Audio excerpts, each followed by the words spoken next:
Welcome back. Breaking developments coming in this hour. Details are emerging on the Mumbai airport ISIS plot. Two ISIS sleeper cell operatives, Abdullah Sheikh and Talha Khan, have been arrested from Mumbai airport at 11 p.m. last night. NIA has taken custody in a 2023 case related to fabrication and testing of IEDs in Pune. Shahid Ansari is joining us for more details on this story. Shahid, more details tumbling out of the ISIS Mumbai airport plot. जी देखिए, मैं इस वक्त NIA विशेष अदालत के बाहर ही खड़ा हूं और दोनों इन आरोपियों को जो है एनआईए ने कोर्ट में पेश किया है।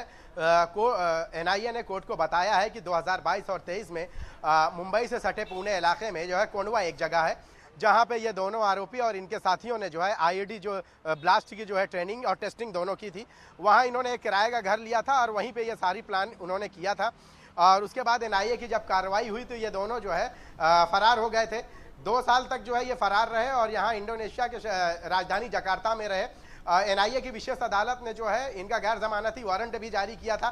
इन पर 3-3 लाख रुपए का जो है इनाम भी घोषित किया था, जिसके बाद जो है एनआईए लगातार 2 साल से इनका पीछा कर रही थी।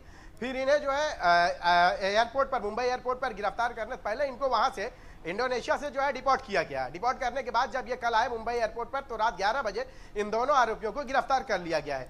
आपको मैं बताऊं कि उस दौरान जब एनआईए ने देश के अलग अलग हिस्सों में इसकी जो है छापेमारी की थी, आईएसआईएस को के जो लोग थे इस मॉड्यूल को जो है बेनकाब किया था, तो उस दौरान महाराष्ट्र के जो है पुणे और कोंडवा में जो है बड़े पैमाने पर इनकी तैयारियां चल रही थी कि देश के अलग अलग हिस्सों में ये लोग जो है ब्लास्ट करेंगे। लेकिन उससे पहले एनआईए की ये कार्रवाई हुई और उस कार्रवाई में कई आरोपी गिरफ्तार हुए। उस गिरफ्तारी के बाद से जो है ये दोनों लगातार फरार चल रहे थे। एनआईए को जब पता चला कि ये दोनों इंडोनेशिया की राजधानी जकार्ता में है तो उन्होंने जो है वहां की सरकार से जो है कोऑर्डिनेशन और फिर उसके बाद इनको जो है डिपोर्ट किया गया। डिपोर्ट करने के बाद जब ये मुंबई एयरपोर्ट पर आए तो उसके बाद इन्हें गिरफ्तार कर लिया गया। एनआईए के अभी भी जो है एनआईए के जो वकील है वो कोर्ट में जो है इन सारी चीजों को लेकर बहस अभी भी जारी है और तफसीलात जो है कोर्ट को दे रहे हैं कि किस तरह से इन लोगों ने देश में रहकर जो है देश के खिलाफ जो है एक प्लानिंग की थी, जिसमें ये लोग लगातार आईएसआईएस के जो है कांटेक्ट में थे और उस कांटेक्ट में होने के बाद ही जो है इन्होंने आईईडी की जो है जो बम ब्लास्ट करने की जो टेक्निक है उस टेक्निक के सहारे जो है इन्होंने वहां जो कोंडवा में एक घर लिया था किराए पर और उस घर में ही इन्होंने जो है उसको टेस्ट भी किया था। ये सारी चीजें एनआईए की तफ्तीश में जो है सामने आई है और अब उम्मीद ऐसी की जाती है कि जब इन दोनों आरोपियों को कोर्ट में जो है अब इस बहस के बाद जो है चूंकि कोर्ट में पेश किया गया है तो अब जाहिर सी बात है कि अब इनकी जो है एनआईए को जो है हिरासत में भेजा जाएगा और उसके बाद जो जांच होगी तो ये पता चल पाएगा कि इन आरोपियों PK Jain, former additional DGP Maharashtra Police, also joining us now on the broadcast. PK Jain, what do you make of the details tumbling out in this plot? Thank you, Uday. Thanks a lot for inviting me and having me on the show. NIA has been trying a lot for breaking the module, arresting all the people. These two accused have been absconding for the last 2 years. And I think finally the efforts made by NIA have borne some fruit and they have been now taken into custody. I'm sure that many more skeletons will come out of the cupboard. Already 7 accused are there in custody. These two will also probably throw some more light on the entire conspiracy and how they have gone about, who were their handlers, whom were they in touch with. A lot of things come out when we interrogate the accused. So I'm sure the NIA they have been doing a very professional job and they will go to the root of the entire conspiracy and bring out more accused and more details about this entire operation and this cell which was trying to cause a lot of widespread damage in the country. Uday. More breaking developments, in fact, coming in now. The two accused had been on the run for more than 2 years. They also had non-bailable warrants issued against them by an NIA special court in Mumbai. The NIA had also declared a cash reward of 3 lakh rupees each for the information about the two accused. So more details tumbling out, Shahid Ansari. Reportedly, they had been on the loose for a while. They'd also been evading the law, Shahid. So this is, of course, a big win for security forces that they've finally been picked up. जी देखिए, NIA की जो कार्रवाई रही है, इस कार्रवाई में पहले भी एनआईए ने जो है एक चार्जशीट दाखिल कर दी थी। उस चार्जशीट दाखिल करने के बाद दूसरी चार्जशीट भी, अब ये चूंकि इन आरोपियों को जब गिरफ्तार किया गया है तो कोर्ट में एनआईए ने बताया है कि अब इस मामले में जो इन्वेस्टिगेशन होगी और इनका रोल जो रहेगा उस रोल को स्पेसिफिक करने के बाद ये तो जांच के बाद पता चल पाएगा कि क्या इनके अलावा और भी लोग हैं, क्योंकि ये दोनों बहुत अहम है। यही वजह रही है कि ये दोनों फरार हो गए थे। तो उसके बाद चार्जशीट जो है सप्लीमेंट्री चार्जशीट दाखिल की जाएगी। लेकिन अब तक की जो जानकारी में बातें सामने आई है कि दोनों आरोपियों से जो है अब चूंकि आज कोर्ट में जो है पेश किया गया है, तो कोर्ट अब जब इन्हें रिमांड पर देगी तो इस दौरान जब पूछताछ होगी तो कई अहम खुलासे भी हो सकते हैं, कई अहम कड़ियां भी जुड़ सकती हैं आईएसआईएस से। क्योंकि आपको याद होगा दर्शकों को कि वो दौर था जब एनआईए ने पिछले 2022-23 से जो है एनआईए इस चीज को लेकर जो है काम कर रही थी और पूरे देश में भारत में आईएसआईएस का प्रभाव कितना ज्यादा पड़ा था। जो नौजवान जो थे, खासकर जो है एक तबके के जो नौजवान थे जो इसमें शामिल हुए थे, उनकी ट्रेनिंग हुई थी और ये बहुत गुपचुप तरीके से चीजें हो रही थी। आप इन दोनों आरोपियों की भी अगर बात करें, इस दौरान जब एनआईए ने जो है इस केस को खंगाला था और जब छापेमारी की थी तो उस घर से जो है, जो किराए का घर पुणे के नजदीक कोंडवा से जो घर से आईईडी के बहुत सारे चीजें मिली थी, जिस पर यह एस्टेब्लिश हुआ था कि ये दोनों इसमें शामिल थे और जो ट्रेनिंग थी और उसमें टेस्टिंग भी इन्होंने किया था उस किराए के घर में। तो बहुत सारी बातें सामने आई थी और उसके बाद जो है सिर्फ यही नहीं बल्कि भारत के अलग अलग हिस्से में जो है ये बात सामने आई थी कि आईएसआईएस जो है उसके लोग जो है भारत के अलग अलग हिस्से में जो है भारत के खिलाफ जो है गतिविधियों में शामिल है और खासकर नौजवानों को जो है इसमें अपने तरफ खींचा गया और नौजवान इसमें बड़े तादाद में शामिल थे। तो अब इनके बाद जो है हो सकता है कि और भी बहुत सारी बातें बाहर आए, बहुत सारी जो है साजिशें जो ये रच रहे थे देश के खिलाफ, वो चीजें भी बाहर आ सकती हैं। जी उदय। जी बिल्कुल। पीके जैन भी इस वक्त भी मौजूद है हमारे संग। पीके Jain, as far as of course now these two accused are concerned, it seems they were history sheeters, they had been on the run, Pk Jain, so it is a big catch. Yeah, absolutely. They were named in some earlier offenses also, and now they were part of a much bigger module. See, we have a lot of these. ISIS had a philosophy and has a philosophy that they have been believing and training people even for lone wolf attacks. This was a proper module which was functioning out of Kondwa in Pune, in which they were, about a dozen operatives. So you can imagine the kind of damage that they could have caused to the entire country. I remember, when I was in service, there was Indian Mujahideen was an organization which had created quite a lot of disruption in the country at various places, especially in Maharashtra and Andhra Pradesh. And, this module was no less. I mean, they had gone to the extent of experimenting with the IEDs. They had assembled IEDs. They had a lot of material to assemble further IEDs. So they were planning big things in the country. So, and it would have, all these things have a different angle also. Every time there's an incident like this, it creates further, discord among the communities, among different religions, especially the Hindu Muslims. So the idea is not only causing damage to the country and causing damage, killing people and causing damage to the property. It also has a much wider ramification where a lot of people suffer because of the psychological impact of the incident. Absolutely. So they are hardcore criminals, and I'm sure that the NIA will go to the yes, in fact, we're getting more details now coming in of the plot by these operatives. As per the NIA, Abdullah Faiz Sheikh had rented a house in Kodwa area in Pune and used it to make IEDs. He also had a bomb-making training workshop in 2022-23 and was an ID in fact was tested there as well. Shahid Ansari continues to be with us. Shahid, more modus operandi coming to the light here. We are learning about where he had of course tested an IED, where he was living, where the accused were living through the last few months. हाँ जी, ये जो कोंडावा जो जगह है, आपको मैं बताऊं पुणे से पास में ही है ये जगह और बेसिकली इसी जगह पे इन लोगों ने जो है किराए का घर लिया था और यहीं पे ये सारी ट्रेनिंग चल रही थी। यहाँ पे इन लोगों ने टेस्टिंग भी की थी। ये अच्छा रहा कि एनआईए जो है जो तफ्तीश कर रही थी, समय रहते एनआईए अगर ये छापेमारी नहीं करती या कार्रवाई नहीं करती तो संभव था कि देश के अलग अलग हिस्सों में जो है इस ट्रेनिंग का जो है रिजल्ट भी दिखाई देता। लेकिन ये रहा है कि उस दौरान आपको याद होगा दर्शकों को कि वो दौर था जब बड़े पैमाने पर बड़ी तादाद में जो है युवक जो है आईएसआईएस से प्रभावित हो रहे थे और ये सारे लोग जो है उनके कांटेक्ट में आए और उनके कांटेक्ट में आने के बाद अच्छा देखिए कि कई ऐसे युवक भी थे कि उस दौरान जो है दूसरे देशों में गए, ट्रेनिंग भी ली थी। जिनकी जो है जिन पर कार्रवाई भी हुई है, एनआईए की कार्रवाई के करते हुए उन्हें गिरफ्तार भी किया गया था। लेकिन जो भारत से बाहर गए और जो भारत में अंदर है उन पर कार्रवाई करना जो है बहुत मुश्किल था। लेकिन जब ये कोंडावा में जब ये ट्रेनिंग चल रही थी और उस दौरान जब इसके ब्लास्ट की टेस्टिंग भी की गई थी, जब एनआईए ने जो है वहां पे छापेमारी की है तो वहां पे कई सारी चीजें मिली और इससे जुड़े जो है कई सारे दस्तावेज मिले आईएसआईएस से जुड़े।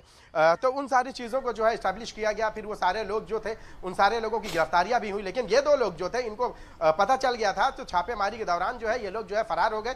और चूंकि इन्हें ऐसा लगा था कि भारत में रहते तो हो सकता था कि गिरफ्तारी हो जाए, दुबई या सऊदी होते तो वहां से भी गिरफ्तारियां बहुत आसानी से संभव थी। तो इन्होंने जानबूझकर जो है इंडोनेशिया का चयन किया, क्योंकि इंडोनेशिया में जो है कार्रवाई की जद में शायद ना आ सकते थे, ऐसा इन्होंने सोचा था। लेकिन एनआईए को लगातार जो है ये इनके मोमेंट की, ये कहां जा रहे थे क्या, ये सारी चीजें एनआईए को पता थी। यही वजह रही है कि एनआईए ने जो है इनको वहां से डिपोर्ट किया और जब ये कल आए तो रात 11 बजे एनआईए ने मुंबई एयरपोर्ट पर उतरते ही इनको गिरफ्तार कर लिया। जी उदय। PK Jain, clearly, of course, they were trying to use their, residence to become a bomb factory, making IEDs there, testing IEDs there, also giving bomb training to other operatives as well, PK Jain. See, generally what happens is that, when there's a module like this, they recruit people, they train them in bomb making, bomb explosion, fixing those IEDs, carrying them, placing them, planting them elsewhere. So it is a much bigger exercise. As Shahid was just mentioning, that they would have caused a number of explosions across the country, which throws the entire investigating machinery into a turmoil, because we don't know where the genesis is. So to find the genesis when the explosions have taken place, when there's a atmosphere of fear and there's a fear psychosis in the air, it becomes very, very difficult. It puts a lot of pressure on the investigating agency. I'm thankful to the NIA that they could crack this particular module much before they could, even act or they could plant any bombs anywhere. But this is the general modus operandi. They would take a house somewhere, remain very quiet in that area, do their activities, and suddenly you will realize the damage that they cause to the society and to the nation is absolutely unimaginable. So it's a very good catch on the part of the NIA that they have been able to get them deported. Yes. And I'm sure that much more information will be now collected by the NIA, which will be useful not only for this particular module, but even for other modules. There could be other. Okay. ISIS has been taking a lot of precaution that they limit everything on a need-to-know basis. So there's a cutout at every level. But I'm sure that the professionalism that NIA has been showing over the last few years, they will be able to get much more information about the other operatives, their handlers, from where do they get the material for the IEDs, how do they assemble IEDs, what kind of training they have received. All those things are now possible for them to get. And especially this particular guy, Abdullah Sheikh. So this fellow has he was the main operative in terms of assembling bombs, in terms of training other people, etc. Yes. So I'm sure a lot of more information will come. Okay. PK Jain, thank you. Appreciate you joining us with your perspective. Shahid, thanks for joining us as well with those details. Jammu and Kashmir Lieutenant Governor Manoj Sinha has interacted with the armed forces personnel in Kupwara. He's lauded the forces for their bravery in Operation Sindoor and said that whenever such a crisis comes, the country knows it's in safe hands. हमारी तीनों सेनाओं ने समन्वय के साथ मिलकर के जवाब दिया। पूरी दुनिया ने देखा है भारतीय सेनाओं की बहादुरी को, और तब वो पूरी दुनिया में घूम करके गुहार लगाना शुरू किया उसने। इस बार हम नस्तनाबूद हो सकते हैं, इसलिए बीच बचाव किया जाए। बस को आप सब जानते हैं 3:35 के आसपास 2 घंटा पहले ही डीजीएमओ पाकिस्तान ने रिक्वेस्ट किया था भारत के डीजीएमओ से, वो किसी बैठक में थी, 3:35 पर बात हुई। हम युद्ध के समर्थक कभी नहीं हैं, हम शांति से जीना चाहते हैं। आज दुनिया की हम 5वीं बड़ी अर्थव्यवस्था है और कुछ दिनों में 4थी बड़ी अर्थव्यवस्था बनना चाहते हैं। हम एक विकसित भारत का सपना लेकर के चल रहे हैं, लेकिन पड़ोसी जो है वो केवल कर्ज के आधार पर मानवता को ही समाप्त करने पर उतारू है। मैं समझता हूं कि जो जवाब दिया गया है शायद उससे सबक मिल गई होगी। पाकिस्तान के अंदर ऐसा कुछ भी नहीं है जो भारत की सेनाओं के जद में नहीं है। Ajay Jandal is joining us for more details on this story. Ajay, Jammu and Kashmir Lieutenant Governor there in Kupwara, give us more details about this interaction he held with the Jawans there. Yes, LG Manoj Sinha is continuously, flying from one place, moving one place to another place where people have people on the line of control area and the international border. They have suffered major losses because of the Pakistani shelling. And this Kupwara, Tangdar, Uri, Poonch, Rajouri, these are the locations where people have suffered casualties as well. So today, LG Manoj Sinha, he visited Tangdar and Kupwara. And he met with the Jawans, those who have retaliated very effectively to Pakistan, and also met with the people, those who are the sufferers. So he have ensured people that we will ensure that best possible compensation will be given, and definitely they say that our security forces, they have given befitting retaliation to Pakistan, and always they will stand here tough against Pakistan to save the life of the civilians over there.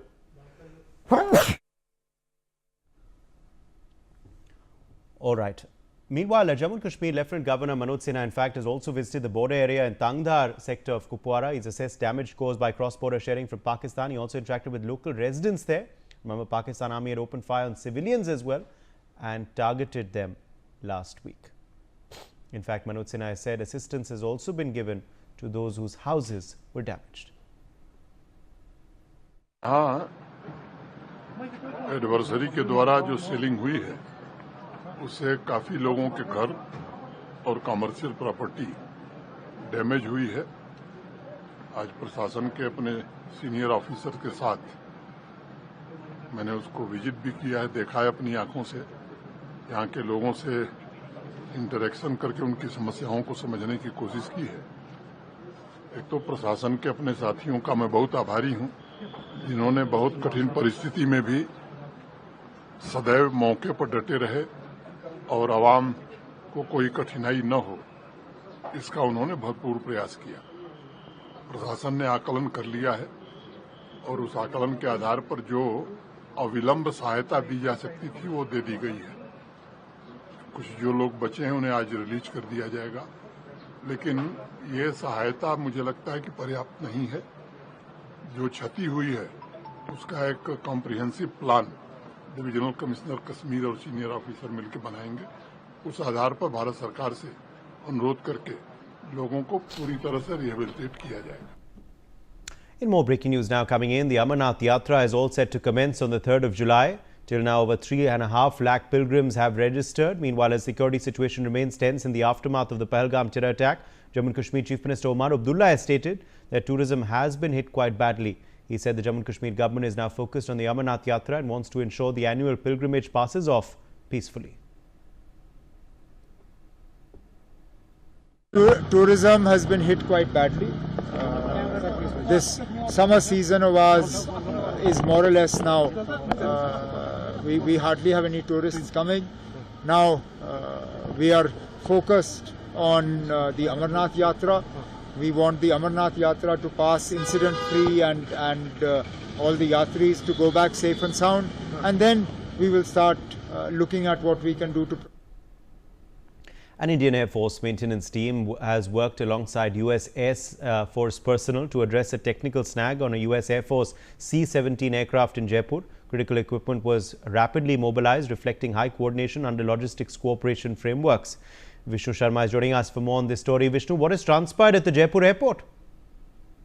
देखिए, Jaipur airport पे जो America का जो विमान था C-17 उसको ठीक किया गया, टेक्निकल सपोर्ट उसको दिया गया। जो खराबी उसमें आई थी उन तमाम खराबियों को वायुसेना के जो टेक्नीशियन थे उनके द्वारा और साथ ही जो यूएस जो टीम थी उन्होंने साथ में मिलकर जॉइंटली जो प्लान जो खराबी आ गई थी उसको ठीक करने के बाद तमाम जो टेक्निकल दिक्कतें थी उनको ठीक किया गया और साथ ही वायुसेना के साथ जो तमाम अधिकारी थे वो कोऑर्डिनेशन से उसको ठीक किया गया। राजधानी जयपुर में इस तरह की जानकारी मिल गई थी कि जो C-17 है उसमें कुछ तकनीकी खराबी आई थी, जिसको तमाम जो वायुसेना के जो टेक्नीशियंस थे, वायुसेना के जो अधिकारियों के द्वारा वहां पर उन चीजों को संभाला गया और उसको फिलहाल जो है ठीक कर दिया गया है। एयरफोर्स की ओर से जानकारी दी गई है। जी शुक्रिया विष्णु हमारे संग जुड़ने के लिए। Vice President of India Jagdeep Dhankar is currently addressing an event. Let's go across.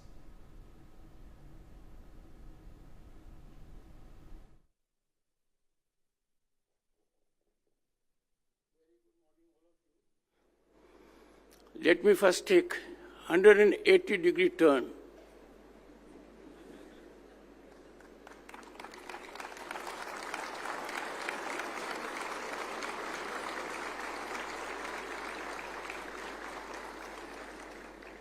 Congratulations to you. Shri Sharad Jaipuria, Chairman Board of Governors, Jaipuria Institute of Management, and slightly more important, Srimati Anjali Jaipuria,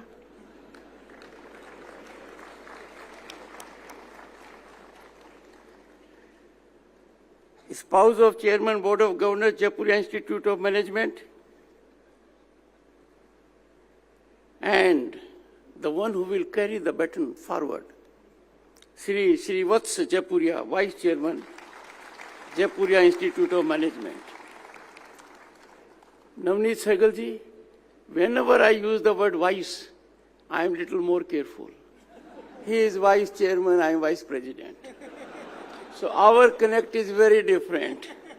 I am sure an illustrious person like you, with such a massive background, having seen total political landscape of the country from all sides, am I right, Sudhirji? Sudhanshuji? Your home state better knows it. I must recognize the very distinguished presence of the Board of Governors. They are spinal strength of any institution. The very distinguished faculty that defines institutions, members of the staff, proud parents, dear students. There are many in the audience who qualify much better than I do to render this convocation address. I would make reference to some of them. Shri Sudhanshu Trivedi, a senior member of Parliament. I have called him political statesman, and no one has contradicted so far. Shri Sushil Rungta, who is accompanied by his wife, a former chairman of Steel Authority of India Limited, in the world of metal industry, a global authority, and a friend of 6 decades standing. His wise counsel has always been useful to me. I made a reference to Navneet Sehgal ji. His spouse is making impact by her absence. We had such a great occasion at Lucknow. Honorable Governor Anandiben Patel, चुनौतियां मुझे पसंद हैं, उनकी किताब का विमोचन था, वो वहां पर थी और सक्रिय थी.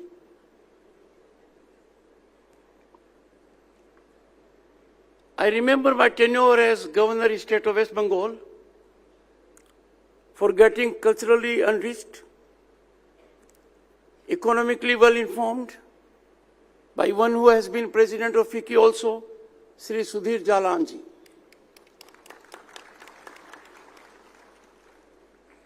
I would have made a big blunder of my life if I had not been a junior parliamentary affairs minister in 1990, whose brother was with me in Council of Ministers, is here, Sri Sunil Shastri ji, accompanied by his gracious wife. Sometimes these omissions are never explainable. I am victim of these even today when I look around. I wish to be excused. It is an absolute honor and a privilege to address this unique August gathering of joint convocation of the Jaipuria Institute of Management. My warmest congratulations, best wishes, and greetings to all the graduating students, their faculty and families. Convocations, they are very different. Convocations are milestones in a student's life journey, a moment that is ever etched in history and memory. Most importantly, it is culmination of the hard work, learning, and growth in celebration. But dear students, always bear in mind, a convocation is in Hindi known as Dikshant Samaroh. ये शिक्षांत समारोह नहीं है. Your learning has to continue lifelong. It doesn't end with this momentous occasion. I am reminded on this occasion, a great Greek philosopher in pre-Socrates era, Heraclitus, and he reflected what is commonly all over these days. The only constant in life is change. And you keep pace with the change with your learning. So always be a good learner. And from here on, you would have got a great skill of self-learning as well. A convocation, dear students, is much beyond a formal occasion. It is not ritualistic. You will frog leap in the larger world. You will face humanity in very severe conditions. You will be challenged. You will have highs and lows. You must be ready for that. But fortunately for you, unlike people of my generation, in the country there is an environment of hope and possibility. You have an enabling ecosystem, affirmative government policies that facilitate your fullest exploitation of talent and potential. You can realize your dreams and aspirations. You only have to look around. Having heard the chairperson and the vice chairperson, I find it expedient to pay my tribute to the great visionary Shri M.R. Jaipuria, who was accorded Bharat Bhushan by this government.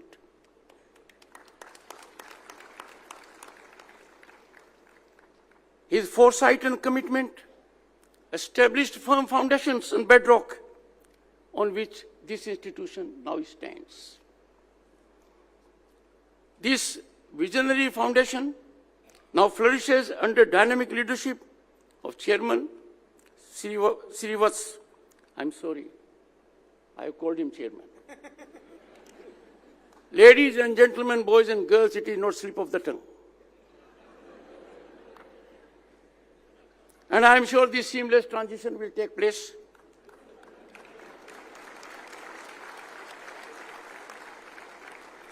It will impart greater excellence, dynamism, and will be more futuristic in line with young boys and girls. But I must applaud the vision of Shri M.R. Jaipuria ji. He exemplified, in a sense, spirit, our civilization ethos, the mechanism to give back to the society. And the best way to give back to the society is by way of making education available. Education, boys and girls, is the most impactful, transformative mechanism to bring about equality, to cut into inequities. It's a great leveler. In the times in which we live, our educational level will differ.